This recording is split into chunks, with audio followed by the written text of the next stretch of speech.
qui est très sombre, et cela ne retire rien au caractère joyeux de l'ensemble. Donc, que ce soit gai ou que ce soit triste, la musique est toujours joie, c'est-à-dire on pourrait intensité, comme il le dit, ou un caractère d'allégresse de la musique, y compris quand elle est triste, au sens où peut-être on pourrait entendre que la musique, elle est puissance, que sa joie vient de sa puissance matérielle. Hein. Oui. Voilà, je pourrais lire de ça. Au caractère, voilà. Je suis très frappée par ça, donc par le caractère allègre. Et c'est ça aussi qui me fascine dans Verdi, par exemple.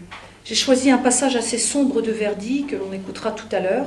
Mais Verdi raconte des choses atroces, et on en est quand même dans une espèce, et on est quand même dans une espèce de joie, d'intensité, dans le plaisir corporel, dans l'intensité charnelle, alors même que l'histoire que l'on raconte est une histoire de bébé jeté dans le feu ou d'amour extraordinairement malheureuse.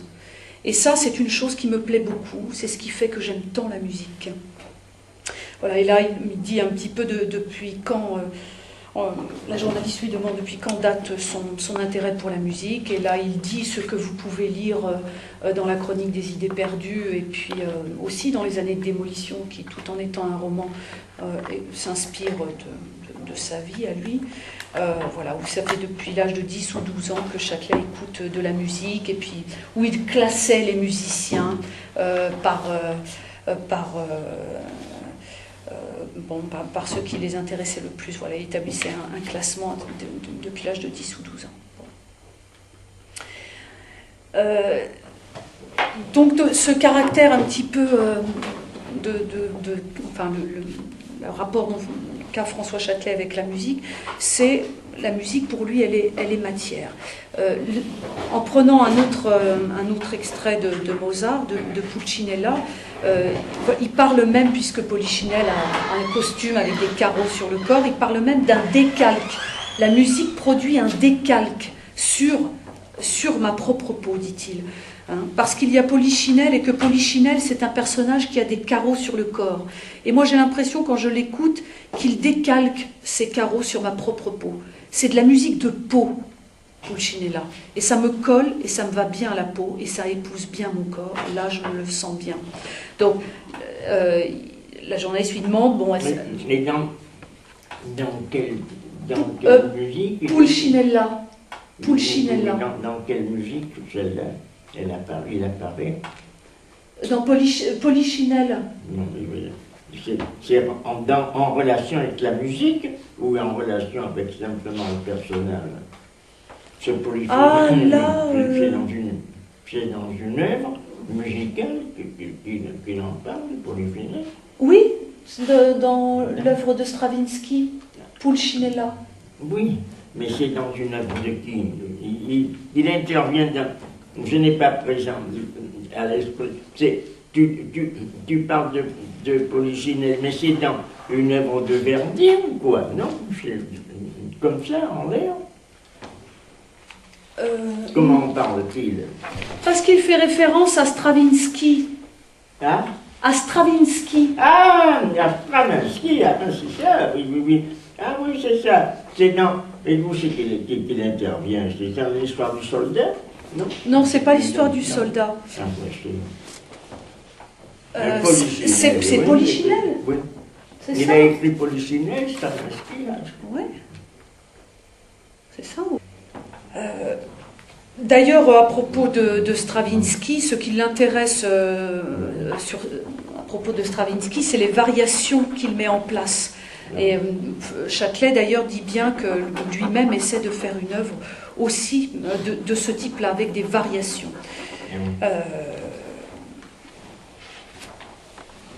Voilà, donc il précise à nouveau ce rapport de la musique et de la joie qu'elle transmet, mais pas la joie au sens d'être gai, mais vraiment de la puissance matérielle de la musique. Alors, je passe un petit peu, parce que ce qui est important... je crois pour Châtelet, et peut-être on pourra ne pas trop s'attarder là-dessus. Ce qui est très important, c'est que bon, d'une certaine manière, la musique, en quoi elle est importante dans l'œuvre, je crois, dans la pensée de François Châtelet, encore, en quoi, là encore, elle manifeste, ou en tout cas la musique l'aide à penser un autre rapport à la philosophie. Je crois que c'est ce qu'il dit là. C'est-à-dire que pour lui, il y a une supériorité de la musique dans la transcription des sentiments, dans la transcription de ce qui touche aux passions, au drame de l'amour. Là, je vais vous lire ce passage qui est très beau. Je signale que la journaliste Christine Goémé, qui travaille à France Culture, encore à l'heure actuelle, a fait une émission d'hommage à François Châtelet et qu'elle a repris ce passage-là, hein, qui est très beau. Donc je vous le lis, et puis voilà. Mais quand même, là encore, je vais revenir sur ce thème de la joie. Et aussi, on va passer à quelque chose de plus grave, puisque j'ai choisi ensuite l'air d'Elvire, l'air de l'acte 2, en français, parce que je prononce trop mal l'italien, de quelle parjure, quelle scélératesse. C'est grave cette affaire-là. Et alors là, il y a une chose qui me frappe, c'est qu'au fond, il n'y a que la musique qui ait su exprimer les passions et les drames de l'amour avec une telle intensité et dans l'aspect corporel, dans l'aspect charnel. Bon, des descriptions de troubles amoureux ou de désespoir ou de plaisir amoureux, psychologiques comme on dit, la littérature s'en tire souvent très bien. Mais à ma connaissance, en dehors de quelques rares textes, il me vient à l'esprit des textes d'Henri Miller, La joie charnelle de l'amour, il me semble qu'il n'y a que la musique qui le dit, et ça me paraît tellement fort dans cet air-là, dans cet air d'Elvire, de Mozart. Il est évident que, comme on aurait dit dans un roman du début du XXe siècle à l'eau de rose, toute une partie de son être se rebelle contre ce garnement, contre ce méchant personnage. Mais par ailleurs, elle le désire, et tout ça passe dans la musique orchestrale, et passe dans le mariage entre la musique orchestrale et la voix d'Elvire. Je trouve que c'est prodigieux, cela. Ce qu'il faudrait faire, ce serait un exercice très intéressant, écouter cet air, et puis ensuite mettre quelques textes, soit philosophiques, soit littéraires, qui parlent des chagrins ou des troubles de l'amour. La différence serait considérable. Il me semble que là, la musique réussit. Et souvent, il me vient à l'idée qu'on devrait remplacer les cours de psychologie élémentaire, où on veut faire sentir aux gens comme ça, d'une manière purement descriptive, ce qui se passe dans l'âme humaine. Eh bien, on devrait remplacer ces cours, qui sont des discours, par de l'audition musicale. Moi, je rêve de faire une espèce d'anthologie, de psychologie pour les classes terminales, uniquement avec des disques ou avec des cassettes. Bien sûr, on aurait peut-être du mal à en tirer une dissertation après, mais après tout, la dissertation, c'est périmé complètement. Je crois que c'est là où vraiment on peut entendre. Et entendre, ça veut dire quoi ? Parce que s'il s'agit d'entendre intellectuellement, ça n'a pas de sens. Il faut entendre pratiquement. Or, c'est la musique qui nous fait entendre pratiquement la chair et les passions de la chair. Et c'est vrai également pour Verdi. Je crois que quelque part dans la chronique des idées perdues, je disais la psychologie un peu élémentaire des personnages de Verdi. Effectivement, quand on lit le livret, on est... Voilà. Là, il s'interrompt. Voilà, c'est vraiment un très très très beau passage, effectivement, de ce rapport de Châtelet à la philosophie, où à la musique, où on voit bien que là où le texte... c'est bien ce qu'il dit, c'est que le texte, pour les passions, pour les sentiments, fait défaut, ne sera jamais aussi fort que la musique, qu'une certaine musique, pourrait-on dire. Bon. Or ça, si vous voulez, bon, je peux le lier, on peut le lier là très très très très bien à ce qu'il dit dans ce chapitre dont je vous parlais, le bon plaisir. Où donc François Châtelet évoque les plaisirs qui sont les siens. Donc dans cet ouvrage, peut-être l'avez-vous lu, je reparle brièvement, mais donc il retrace son parcours intellectuel, philosophique, et il y a quand même des chapitres très je dirais très costaud pour parler de manière un petit peu comme ça, pas très soutenue. Bon, il reparle de son rapport à Marx, son rapport à Hegel, etc. Et là, c'est un chapitre qui arrive à la toute fin et qui s'appelle Le bon plaisir, sur les plaisirs qu'il a, qui sont de trois types, les plaisirs de Châtelet, la musique, la cuisine et l'amour charnel, le désir. C'était un homme à femme, en tout cas marié 3 fois, c'est certain, aimant beaucoup les jolies femmes, et pour lequel, en tout cas, l'érotisme et le désir n'étaient absolument pas quelque chose à mettre de côté, enfin, y compris dans la pensée. Donc voilà un petit peu de quoi parle ce chapitre. Et donc, quand il évoque la musique, finalement, la musique, c'est un exemple pour lui de matérialisme. Hein, c'est l'exemple d'une logique, parce que je crois que c'est ça qu'il a toujours cherché. Hein, il a cherché une autre logique que la logique du discours platonicien jusqu'à Hegel, hein, une logique très particulière, bon, dont la destination finale est de dire la vérité. Je crois que la philosophie de François Châtelet était à la recherche de ça, d'une autre logique de la vie. Il a toujours, bon, peut-être que son rapport à Hegel, qui est très fort, était le fait que Hegel voulait changer la vie, la pensée, penser la vie, mais la penser comment? Je crois que c'est un peu, et c'est ça qui se joue avec la musique pour François Châtelet. La musique permet de penser la vie, peut-être en ne mettant pas de côté ce qu'elle a de plus sensitif, de ce qu'elle a de plus sensuel, dans ce qu'elle a de plus impalpable, et que peut-être le philosophe ou l'écrivain n'est pas toujours à même de rendre. Hein. Là, je parle du point de vue de Châtelet. Donc il y a, voilà, en tout cas la musique, la musique chez François Châtelet manifeste la recherche d'une autre logique. Hein, voilà, d'autres combinaisons pour se penser la vie, hein, si on veut reprendre ça. Bon. Oui, dans la tradition de Hegel, de l'esthétique de Hegel, qui est intéressante, mais qui est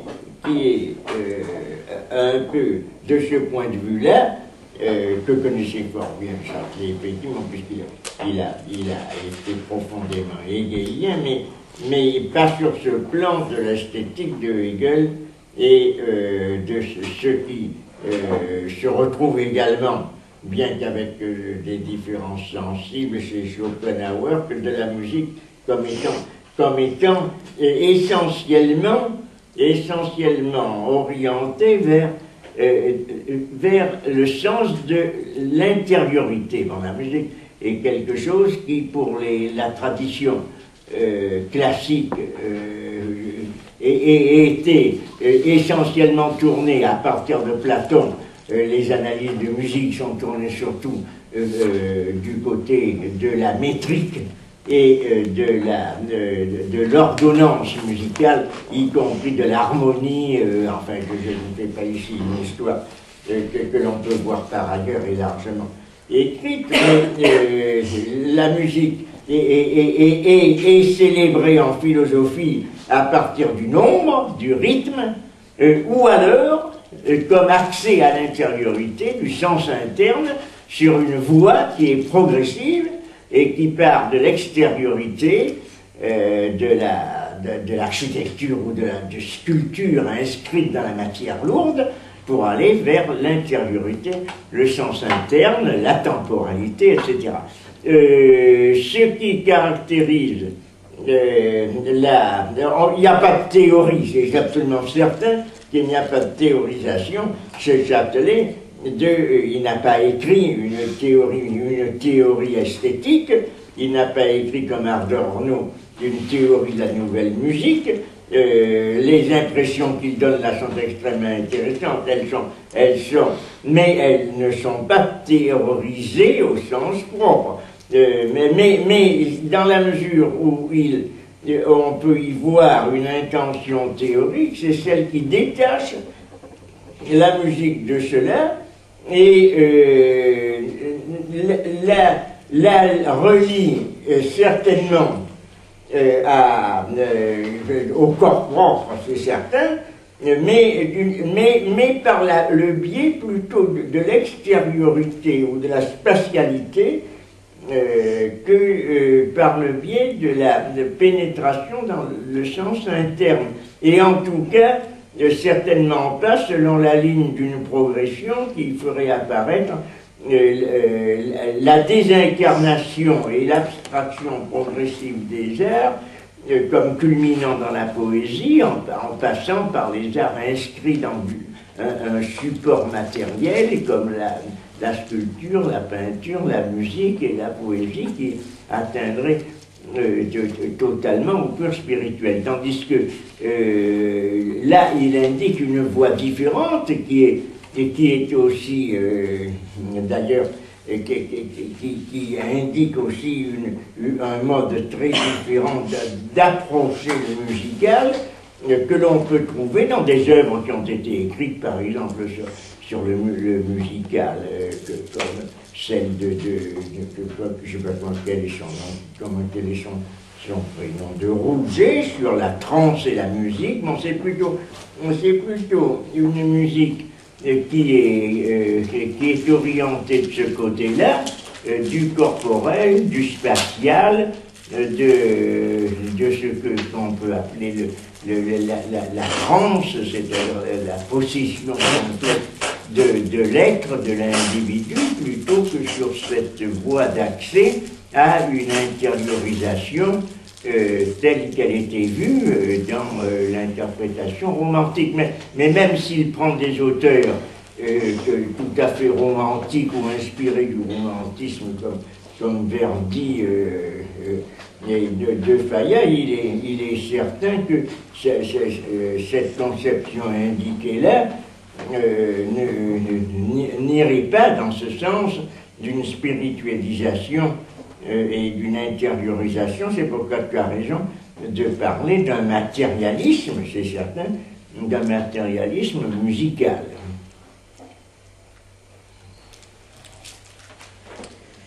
Oui, donc pour François Châtelet, là, je vous lis ce qu'il dit. J'avais pris en note, je suis désolée, j'ai oublié l'ouvrage, la chronique des idées perdues, ça aurait été mieux de le... Mais bon, habitant la province, je l'ai oublié chez moi. Donc en tout cas, j'avais pris des notes, et pour lui, la musique, ce qu'elle montre, je le cite, c'est une prodigieuse variété des modes combinatoires. Pour lui, la musique, c'est une image de la complexité des agencements, de forme et de matière dont il y a à rendre compte.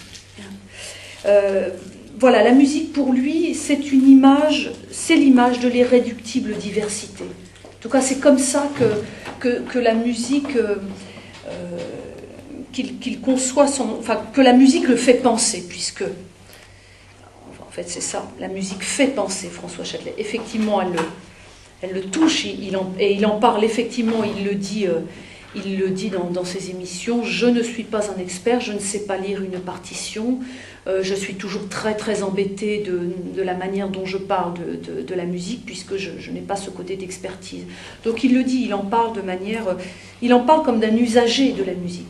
Cela dit, dans ce que j'ai lu ou dans ce que j'ai pu entendre, ça le fait penser, et ça le fait penser notamment par rapport à cette démarche de rendre compte peut-être de la diversité de la vie, de l'existence. De Deleuze, là, assez. Oui. Du spinozisme de Deleuze, oui. Ou de ce que Deleuze, avec Guattari, a donné sur la musique dans 1000 plateaux, par exemple, c'est plutôt inspiré de l'art. Je ne sais pas du tout s'il y a eu une connexion ou une collusion, si l'on peut dire, entre Deleuze et Châtelet à ce propos, mais il est certain, comme Deleuze a écrit sur Périclès et Verdi à propos de Châtelet, comme il se voyait beaucoup, il est fort possible que des idées de Châtelet et les idées deleuziennes, bien qu'ils ne soient pas deleuziens, se sont conjointes et que c'est dans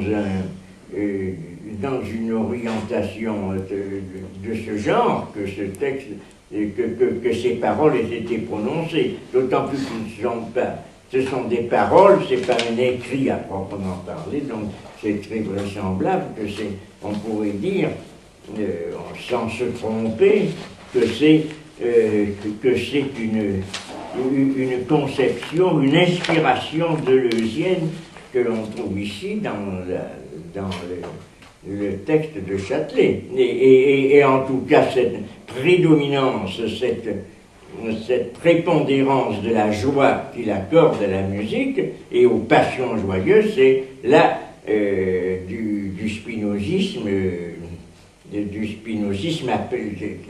appliqué, bien que Spinoza n'ait jamais, à ma connaissance, écrit quelque chose sur la musique, mais en fait cette présence de la joie était évidemment spinoziste. L'émission date de 77, hein, le concert égoïste. Donc, 1000 plateaux, Deleuze et Guattari, c'est quoi, 78, c'est ça? 80, oui, c'est 80, donc c'est 3 ans plus tard. D'autre part, Deleuze et... Donc il y a eu une connexion, il y a eu une collusion. C'est pourquoi j'ai employé le mot de collusion, c'est-à-dire une rencontre. Oui, voilà, c'est ça. Bien qu'il n'ait pas les mêmes goûts musicaux. Une communauté d'inspiration, d'idées de ce point de vue. Voilà, mais avec des goûts musicaux très différents. Ou alors Revaud d'Allonne, qui lui était théoricien. Pareil, avec des goûts différents. Mais qui lui était théoricien d'un côté très très différent, que celui du Adorno, qui lui était anti-stravinsky, théoricien de la musique la plus abstraite qui soit. De la musique contemporaine, je ne pense pas que ça corresponde, bien qu'il y ait de la sensualité incontestable dans la musique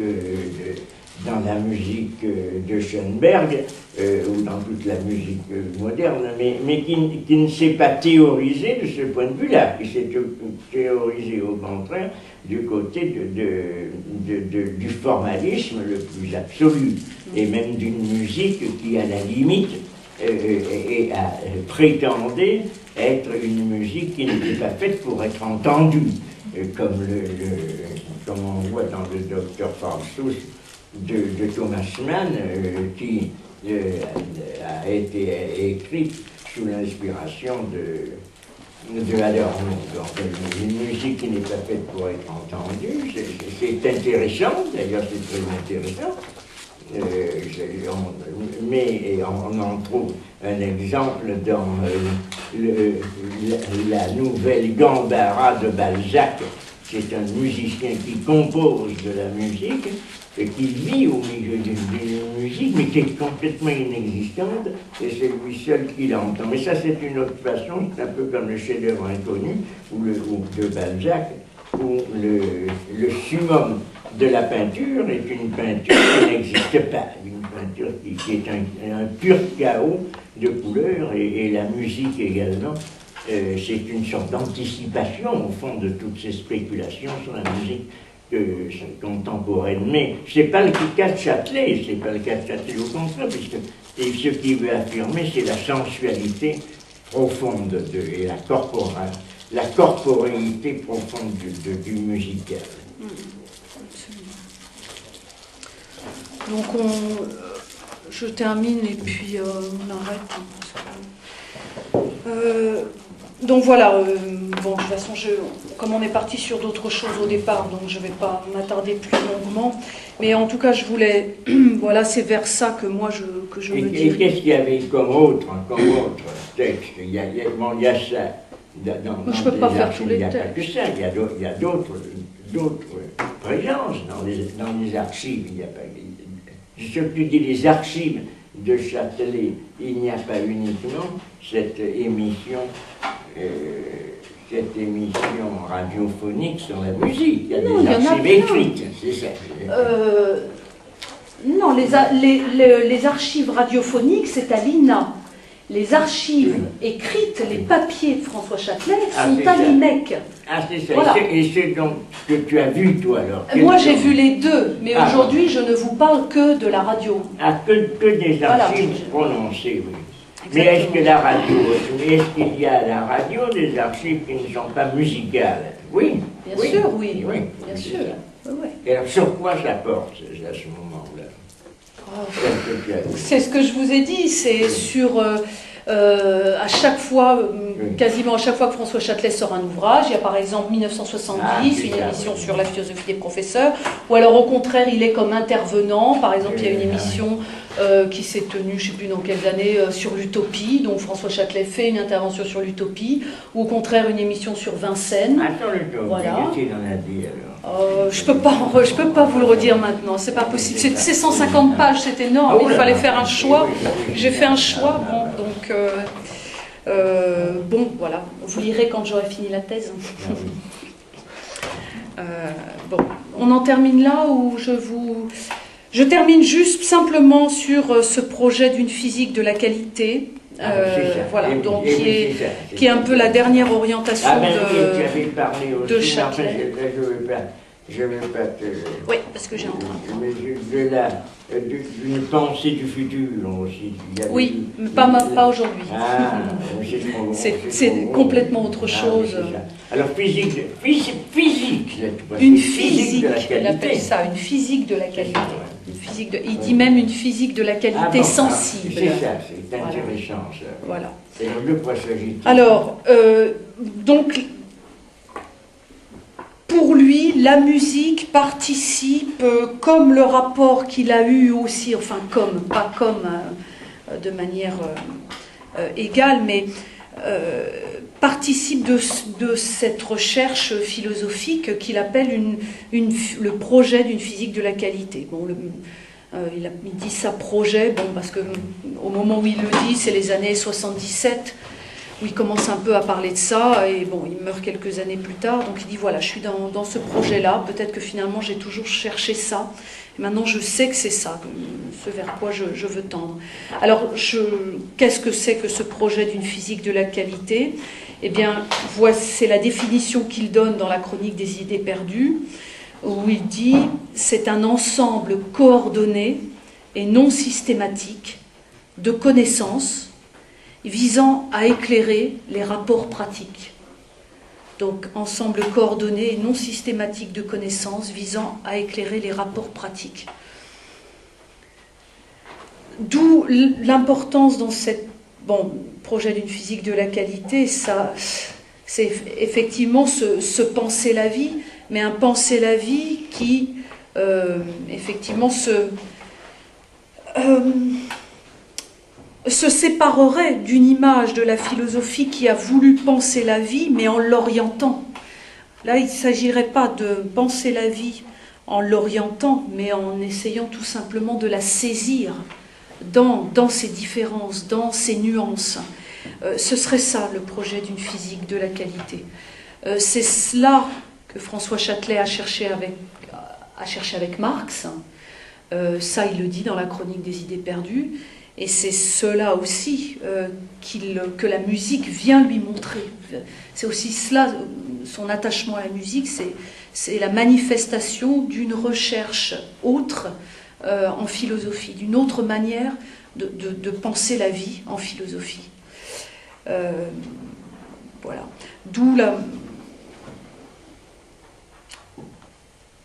D'où voilà l'importance pour Châtelet de la musique et de l'art. Dans ce chapitre, Le bon plaisir, Châtelet évoque les forces de l'art, qui sont largement supérieures, dit-il, aux langues, pour exprimer l'inexprimable en mots. Les mots ne peuvent pas exprimer toute la diversité de la vie. Le langage a ses limites, ou les langues ont leurs limites, que l'art, que les forces de l'art peuvent révéler. Voilà, alors ce qui est intéressant, c'est que ce chapitre aussi termine sur Après avoir retracé tout son parcours intellectuel et tous ses rapports aux philosophes, les trois grands philosophes que vous connaissez, que sont Platon, Hegel et Marx, il refait une référence à Platon. Donc dans ce chapitre où Châtelet évoque les plaisirs sensuels, sexuels, les plaisirs de la musique, les plaisirs de la cuisine, faire la cuisine, Châtelet finit par dire que la musique, l'érotisme ou la cuisine, c'était quelque chose que Platon avait complètement éjecté de la cité bonne, de la Callipolis. Parce que ces types de plaisirs-là, la cuisine, la musique, l'érotisme, étaient des empêchements du pouvoir absolu de la raison. Voilà, un empêchement au pouvoir absolu de la raison de s'exercer. Voilà. Je termine, c'est fini. Vous êtes intéressant. Mais ce ne sont que qu'il a fait cela? Cette émission, vous voulez dire? Oui, oui. C'était en, je l'ai dit tout à l'heure, 77. 1977. Mais il y a une raison précise sur le fait que ce soit justement une œuvre qui est censée faire l'apologie de la philosophie populaire, qui se retrouve dans les coffres-forts de l'État. C'est-à-dire les coffres-forts. Apparemment, il n'y a que toi qui as accès, et au lieu d'ouvrir ça à tout le monde, ou alors j'ai mal compris. À mon avis. Non, je suis. L'INA, c'est fermé, non? Non, si tu es chercheur, tu accèdes à Si tu l'INA. es chercheur, voilà, c'est ce que je veux dire. C'est pas populaire d'être chercheur. Ah oui. Voilà. Donc évidemment, ça renvoie à cette question de Platon. Et ça me fait penser finalement à des thèses de Rancière, surtout comme la lutte des prolétaires, où il y a tout l'intérêt à laisser les peuples dans l'ignorance. Parce que finalement, c'est dangereux ce qu'il y a derrière. Alors là, c'est par rapport au fait que... La philosophie en tant que vérité, pas en tant que beauté, ou d'amour, ou quoi que ce soit, de vérité. Et là, ce serait populaire dans la mesure où... ça renvoie à Nietzsche, quoi. C'est dangereux à ce moment-là. C'est pour ça que je trouve ça d'autant plus paradoxal que ce soit ces thèses-là qui s'ouvrent au plus grand public, qui se trouvent restreints à des chercheurs, à des gens qui sont tous sauf dangereux. Je ne sais pas comment Là, c'est la culture. répondre. Moi, je suis chercheuse, mais on ne peut que répondre personnellement. Moi, je suis une chercheuse, mais une chercheuse de Paris 8, donc forcément très atypique, donc forcément avec un parcours personnel très atypique. Oui, mais précis. Et l'INA est ouvert aux gens. Bon, soit tu es chercheur, soit tu acceptes à la journée de payer ta carte pour accéder à l'INA. Bon, c'est tout ce que je peux dire. Oui, bon, mais c'est aussi un centre d'archives audiovisuelles. Bon, effectivement, tu passes devant des gens qui t'interrogent, qui te demandent pourquoi tu veux écouter ça. Bon, c'est vrai. Mais je ne peux pas répondre autrement que ça. Je pense que ce serait intéressant de creuser aussi dans cette direction. Mais ce serait dangereux pour... Ouais, non, c'est la conservation. Je crois que c'est tout simplement la conservation du patrimoine. Le plus gros problème, je crois, de François Châtelet, c'est qu'effectivement, les ouvrages dont je vous parle là, la plupart ne sont pas republiés. C'est ça le vrai drame.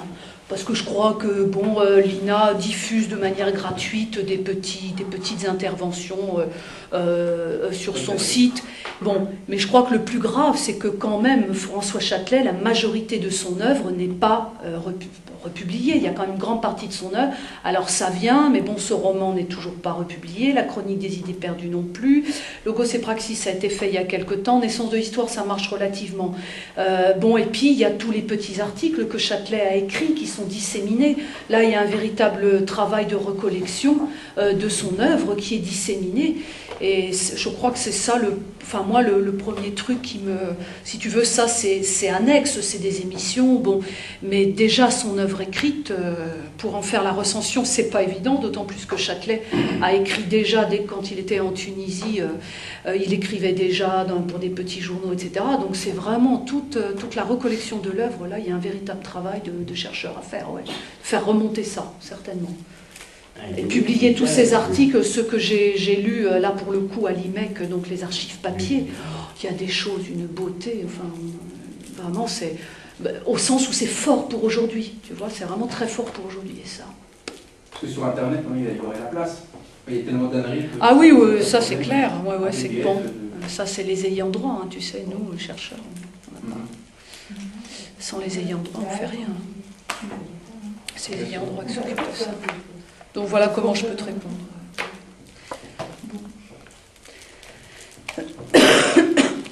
Voilà.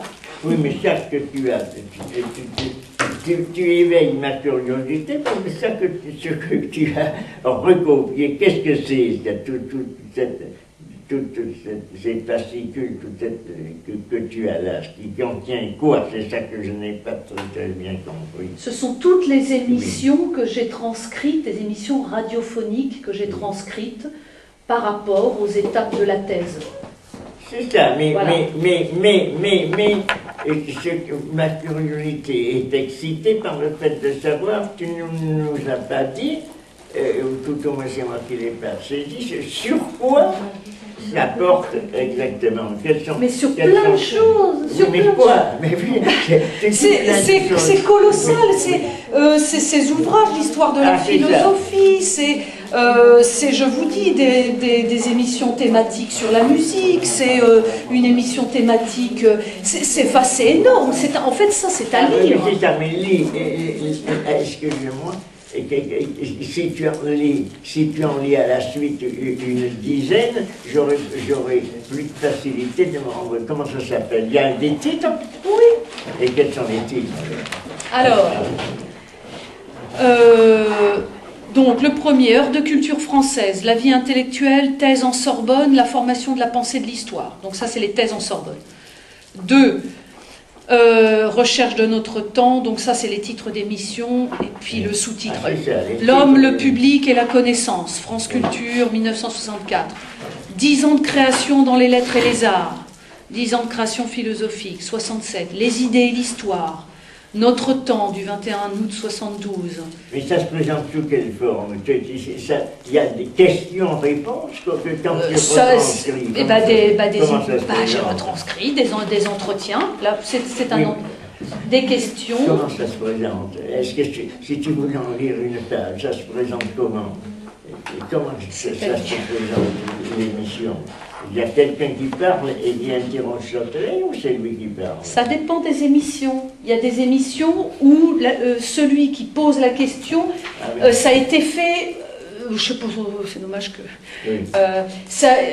On lui a posé des questions, mais ça n'a pas été enregistré. Donc finalement, c'est lui qui parle tout seul. Ça, il y a quelques émissions. Puis il y a des émissions où c'est de véritables entretiens entre un journaliste et lui. Moi, j'ai écouté une très belle sur Nietzsche. Oui. Où il explique d'une façon extrêmement claire ce qui est la pensée de Nietzsche pour lui. Mais là, par exemple... C'est Christine Gohémé qui a republié ça avec Frémaux et Associés. C'est très très beau. Mais là, par exemple, comment ça se présente? Là, c'est assez particulier parce que là, François Châtelet ne parle pas. Là, c'est la recension de ce qui s'est passé le jour de sa soutenance de thèse. Mais là, c'est, si vous voulez lire, regardez, voilà. Excusez-moi. Oui. Excusez-moi. Recherche de notre temps, l'homme, le public et la connaissance, France Culture. C'est ça, Jean Negroni, oui, mais il est connu. Negroni, François Châtelet, voilà, c'est ça que je voulais entendre. François Châtelet, définirez-vous la culture comme un phénomène social total? La notion de phénomène social total, c'est une notion de Mauss, de Marcel Mauss, qui est connu sociologique. Alors Châtelet répond qu'on me permette tout d'abord de rappeler une distinction courante et commode, celle qu'il convient de faire par abstraction mentale face à une société donnée entre civilisation et culture. Ah, ben c'est intéressant, c'est ça, parce que c'est explicatif, ça montre justement comment Châtelet il aime bien introduire les distinctions, les classifications. Il l'avait dit dans la chronique des idées perdues, dès l'enfance, son grand problème a été la classe. Classer. Alors là, il classe. Donc on voit Châtelet intervenir, et c'est ça qui montre Châtelet intervenant dans une émission radiophonique, et au lieu de se contenter de choses vagues, il va introduire tout à coup, c'est ça, c'est important ça, dans cette optique, le terme de culture, alors c'est ça, donc il veut que l'on précise d'abord les choses, il ne veut pas se contenter, donc c'est la philosophie introduite comme ça, c'est ça qui introduit tout à coup la réflexion philosophique, mais de quoi parlez-vous? Voilà, ça veut dire. C'est de savoir de quoi l'on parle et non pas se contenter de se lancer des mots à la figure et se gargariser des mots dont on se sert. Alors c'est ça le contraire que Châtelet entend par son intervention de philosophe. On voit justement l'accent, la force à ce moment-là de l'intervention là-dessus, mais il serait intéressant en effet d'analyser tous ces textes et de bien présenter la nature de ces interventions. C'est pour ça que je te disais de quoi s'agit-il dans ces interventions. Chacune a certainement sa spécificité. Oui, mais c'est pas... Il intervient, oui. Moi, je ne suis pas partie dans l'idée de commenter ces textes. Ces textes-là sont pour moi une manière d'enrichir l'œuvre de François Châtelet, sa pensée, sa parole, et je ne vais pas du tout... Bon, par contre, effectivement, j'en fais des notes de bas de page pour confirmer. Mais c'est donner d'abord à lire. Voilà, c'est d'abord donner à lire. Moi, c'est ça que je fais là. Et je ne ferai pas autre chose parce que j'ai suffisamment de travail. Voilà, donner à lire, voilà, c'était un peu comme bon. Enfin, voilà. Mais c'est un gros travail, effectivement, ça pourrait être même publié, il y a des choses là. Mais donc ce n'était que. Comment tu as pu arriver à aller. Tu avais des oreilles, des écouteurs? Oui, on a des postes individuels sur ordinateur. C'est ça, donc c'est ça un travail d'archiviste et voilà, c'est ça. de décrypteur. Voilà. Je ne sais pas comment ça va dire. Un peu comme les autres dont tu avais, et qui sont venus la dernière fois, dont tu avais parlé, Constantin Hirondotto, quand ils nous ont donné aussi des archives, mais là, les archives pour lui, c'était pas tout à fait pareil, c'était pas parler, c'était des archives qu'il fallait décrypter, mais ça c'était pas avec l'écouteur, c'était avec la loupe. Donc, on a toujours besoin d'un appareillage, parfois c'est auditif, et parfois c'est visuel. Donc le travail de recherche au sens propriétaire là, est quelque chose de tout à fait bien défini et montre justement, c'est pas tout le travail, mais quand même c'est un apport essentiel à ce moment. En tout cas, c'est comme ça. Je l'ai fait. Et encore une fois, sans destination spéciale. Voilà. C'est fait, comme dit Deleuze. Il faut faire. Comme dit Clint Eastwood. Il faut faire. J'ai fait.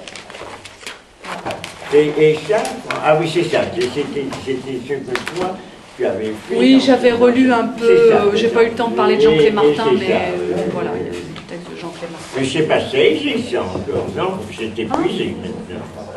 Il y a des exemplaires au département de philosophie. Ah oui, c'est ça. Voilà. Et ce numéro de critique, excuse-moi une seconde, ça, mais tu te l'es procuré récemment, ce numéro? Non, je l'ai depuis longtemps. Je l'ai plus de 5 ou 6 ans. La philosophie, malgré tout. Ouais. Mais il y a tout un tas de noms là. Il y en a des gens. Ouais. Tiens, comme ça. Il y a Jacques Poulet même. Ouais. C'est bizarre. à propos de quoi ça va être. Vincent Descombes, mais je te laisse, oui, tu dois partir. Aller à Châtelet, et comment Châtelet et Poulain est intervenu quand Châtelet pourtant n'était plus là, était mort, et il existait à cette époque. Il devait être très jeune. Alors. Oui, il devait être étudiant, peut-être. Ah, oui, c'est ça. Parce qu'on voit Jacques Poulain qui était intervenu là, avec Emmanuel Lévinas également. Ouais. La pensée de l'être, la question de l'autre.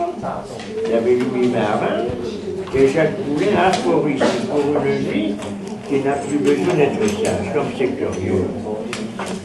Achille Deleuze, philosophe c'est très intéressant, et minorité, et lui, François Châtelet, avait, ah ben c'est ça, l'idée d'une philosophie populaire, oui.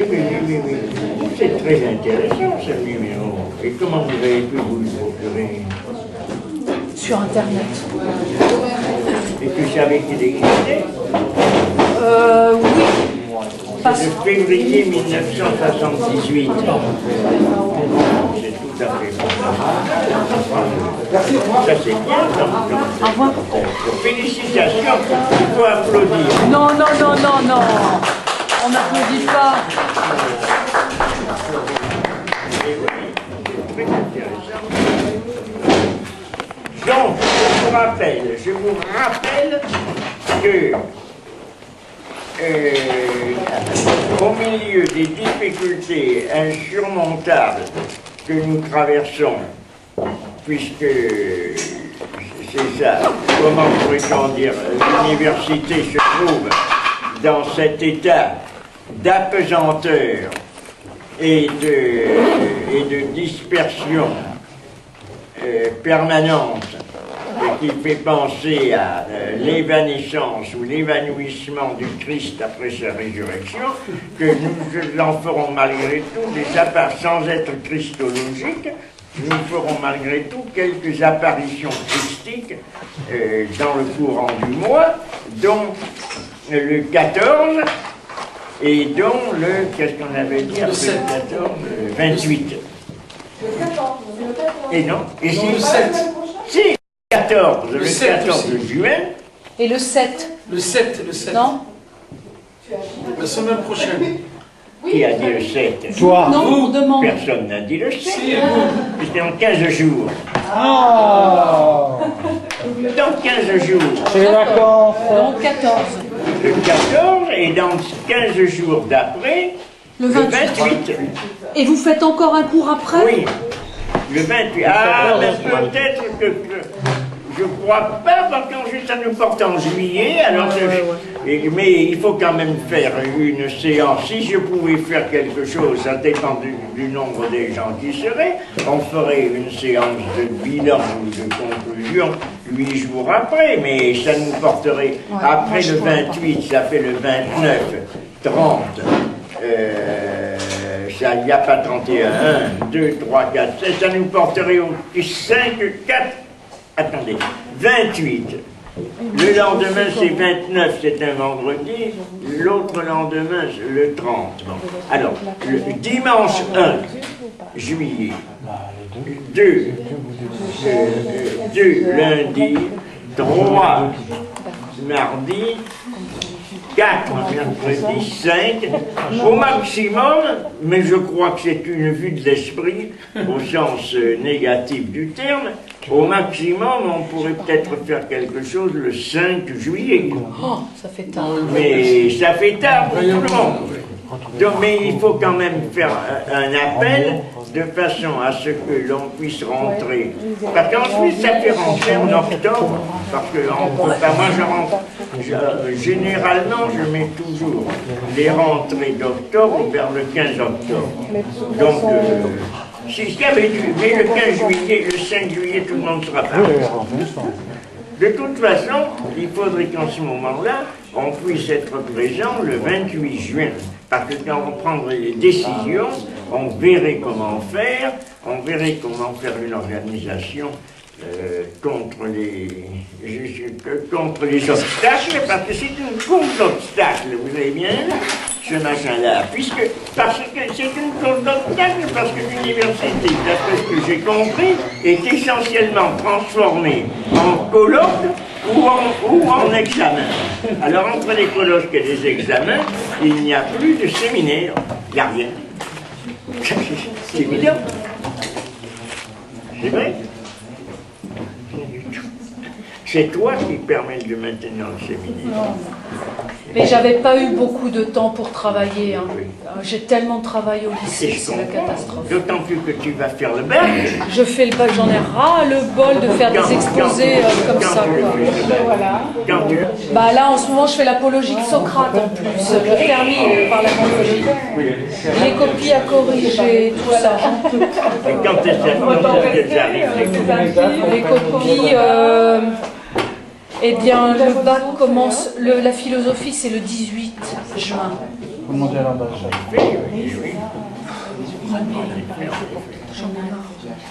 Donc du coup, j'ai pas eu le temps de faire une recension des archives radiophoniques. Non, mais c'était, vous voyez, j'ai pas le temps, quoi. C'est pas le problème, ça parce me que tue, tu nous en as montré, au contraire.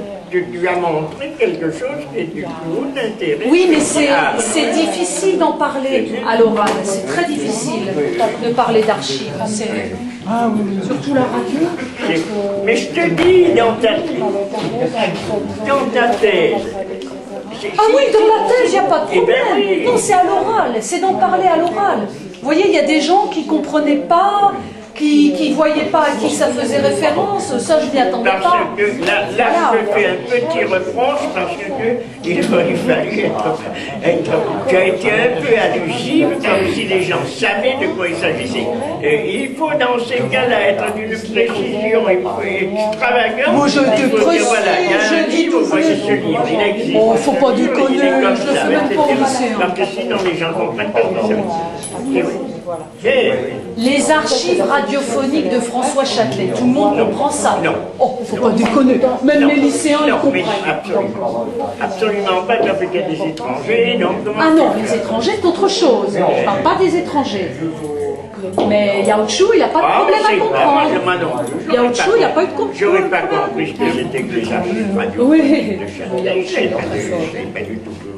Parce que c'est pas toujours accessible, ces archives. Parce que parfois, c'est parce que Noël Châtelet, certainement, a fait en sorte qu'elles existent, parce que c'est extrêmement fréquent qu'il y ait des gens qui n'aient pas du tout d'archives. Ils ont utilisé la radio, il n'y a pas d'archives radiophoniques. Parce que les radios font comme tous les magasins, c'est-à-dire ils liquident les stocks, de sorte que souvent ils suppriment. Non. Là, les émissions de radio, il existe un dépôt légal de la radio comme il existe pour le livre. Donc tout est conservé à partir du moment où le dépôt légal a été mis en... Ah non, c'est... À la nationale? Oui, tout est conservé. Tout, à partir, vous avez les archives donc antérieures au dépôt légal et les archives postérieures au dépôt légal. Et vous avez tout. Ah ouais, c'est impressionnant. Parce que hein. moi j'ai vu quelques interventions de radio. Eh ben, on peut vous écouter. Il faut taper René Scherer à l'INA et on écoute les émissions où vous êtes intervenus. Bien sûr. Bien sûr. Heureusement. J'y tiens pas, Mais c'est comme ça. Ils conservent tout. Ils ont... Excusez-moi, parce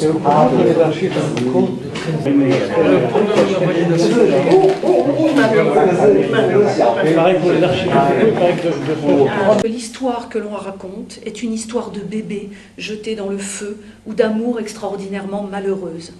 Et ça, c'est une chose qui me plaît beaucoup. C'est ce qui fait que j'aime tant la musique. Voilà, et là, il me dit un petit peu depuis quand... la journaliste lui demande depuis quand date son intérêt pour la musique, et là il dit ce que vous pouvez lire dans la chronique des idées perdues, et puis aussi dans les années de démolition, qui tout en étant un roman s'inspire de sa vie à lui. Voilà, où ça fait depuis l'âge de 10 ou 12 ans que Châtelet écoute de la musique, et puis où il classait les musiciens par ceux qui les intéressaient le plus. Voilà, il établissait un classement depuis l'âge de 10 ou 12 ans. Donc ce caractère un petit peu le rapport qu'a François Châtelet avec la musique, c'est la musique pour lui, elle est matière qu'il met en place. Et Châtelet d'ailleurs dit bien que lui-même essaie de faire une œuvre aussi de ce type-là, avec des variations. Voilà, donc il précise à nouveau ce rapport de la musique et de la joie qu'elle transmet, mais pas la joie au sens d'être gai, mais vraiment de la puissance matérielle de la musique. Alors je passe un petit peu parce que ce qui est important, je crois pour Châtelet, et peut-être on pourra ne pas trop s'attarder là-dessus, ce qui est très important, c'est que d'une certaine manière, la musique, en quoi elle est importante dans l'œuvre, je crois, dans la pensée de François Châtelet, en quoi, là encore, elle manifeste, ou en tout cas la musique l'aide à penser un autre rapport à la philosophie.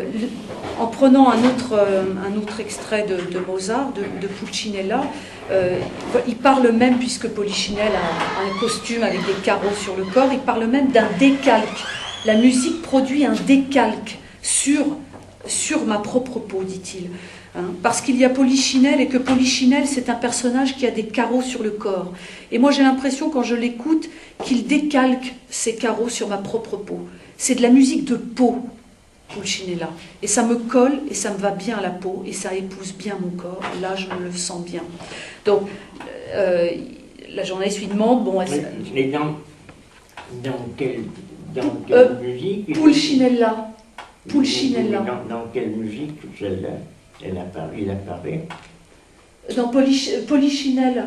Non, c'est en relation avec la musique ou en relation avec simplement le personnage? Ce Polichinelle, c'est dans une œuvre musicale qui est très sombre, et cela ne retire rien au caractère joyeux de l'ensemble. Donc, que ce soit gai ou que ce soit triste, la musique est toujours joie, c'est-à-dire on pourrait intensité, comme il le dit, ou un caractère d'allégresse de la musique, y compris quand elle est triste, au sens où peut-être on pourrait entendre que la musique, elle est puissance, que sa joie vient de sa puissance matérielle. Oui. Voilà, je pourrais lire de ce... Au caractère, voilà. Je suis très frappée par ça, donc par le caractère allègre. Et c'est ça aussi qui me fascine dans Verdi, par exemple. J'ai choisi un passage assez sombre de Verdi, que l'on écoutera tout à l'heure. Mais Verdi raconte des choses atroces, et on en est quand même dans une espèce, de joie, d'intensité, dans le plaisir corporel, dans l'intensité charnelle, alors même que... Qu'il en parle, pour les finir. Oui, dans l'œuvre de Stravinsky, Pulcinella. Oui, mais c'est dans une œuvre de qui? Il intervient dans... Je n'ai pas présent à l'esprit. Tu parles de Polichinelle, mais c'est dans une œuvre de Verdi ou quoi? Non, c'est comme ça, en l'air. Comment parle-t-il? Parce qu'il fait référence à Stravinsky. Hein? À Stravinsky. Ah, Stravinsky, c'est ça, oui. Ah oui, c'est ça. C'est dans... Et vous, c'est qu'il intervient. C'est dans l'histoire du soldat? Non, c'est pas l'histoire du soldat. C'est Polichinelle. Oui. Il a écrit Polichinelle, Stravinsky, là. Oui. C'est ça. D'ailleurs, à propos de Stravinsky, ce qui l'intéresse à propos de Stravinsky, c'est les variations